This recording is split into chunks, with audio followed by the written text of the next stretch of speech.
आपण तिखट मिठाच्या शंकरपाळ्या करायच्यात आज. ते तेल मी थोडंसं मोहन करण्यासाठी गरम करत ठेवलेलं आहे. आता हे 2 वाट्या मैदा आहे, 2 वाट्या मैदा आणि 1 वाटी हा रवा घालून घेणार त्याच्यात.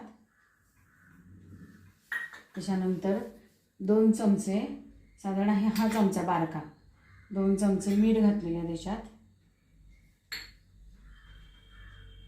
हे 2 चमचे तिखट घातलेलं आहे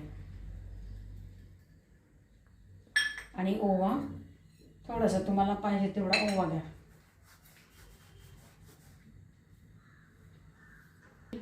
हे मोहन जे करत ठेवलं होतं तेल गरम केलेलं आहे, त्यातले साधारण ही 1 पळी मी ह्याच्यामध्ये ओतून घेते. 1 आणि 2. आता हे मी मिक्स करून मळून घेणार आहे.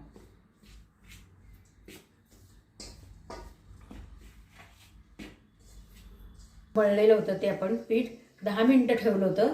त्याच्यात हे असे मोठे गोळे करून घेतलेत मी आणि अशी पोळी लाटलेली आहे.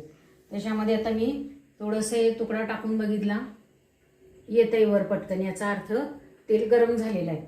आता हे आपण जेवढा तुम्हाला बारका लहान मोठा आकार पाहिजे ना त्या पद्धतीने शंकरपाळी ही तोडून घ्यायची.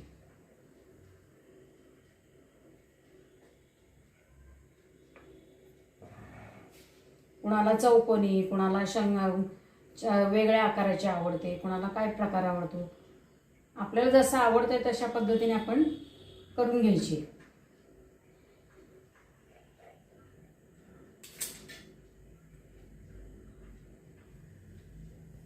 हे असे सोडून घ्यायचे शंकरपाळ्या सगळं.